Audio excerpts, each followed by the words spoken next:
Pangulat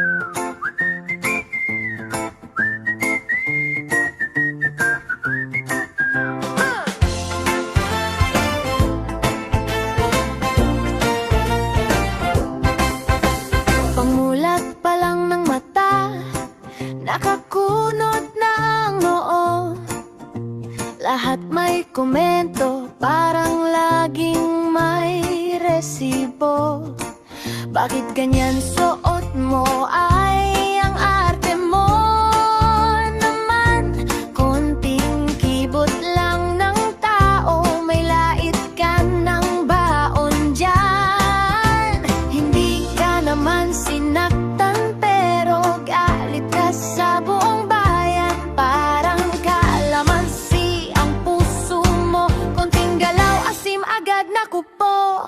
Maasim ka, be, ang asim-asim mo.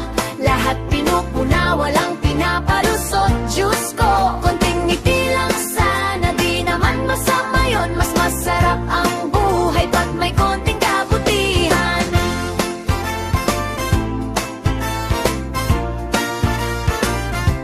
Maasim ka, be, araw-araw ganyan. Baka kailangan mo lang ng yakap at pahinga, kaibigan. Hindi ka sasaya sa panlalait at galit. Mas okay ang mabait, promise, sulit. Sa social media ang tapang, keyboard warrior ka.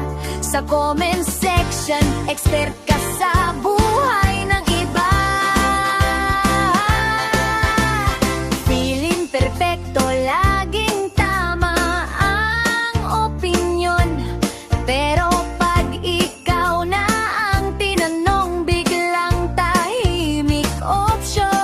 Hindi lahat ng naiiba mali, hindi lahat ng tahimik may tinatago. Kasi bawat tao may pinagdadaanan. Hindi mo alam, baka mabigat ang pasan. Maasim ka, be, ang asim-asim mo. Parang suka ang salita, nakakakunot ng noo. Kung konting unaw lang ang ipapamigay mo, mas gagaan ang mundo, pati ang puso mo.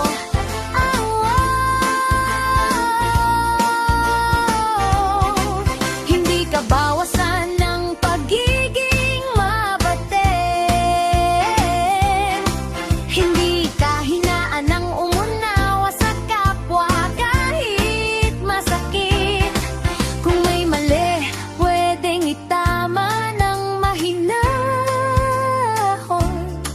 Hindi kailangang manakit para lang mapansin. Ganon, hindi na maasim, be, ngiti na ngayon. Palitan ng lait ng malasakit at dasal sa panahon. Sa mundong puno ng ingay at galit na salita, ang pagiging mabuti, iyan ang tunay na astig. Promise ka.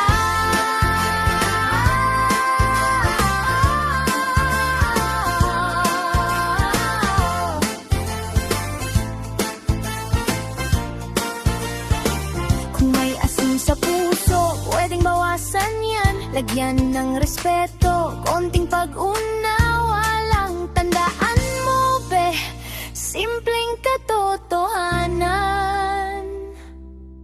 Mas masarap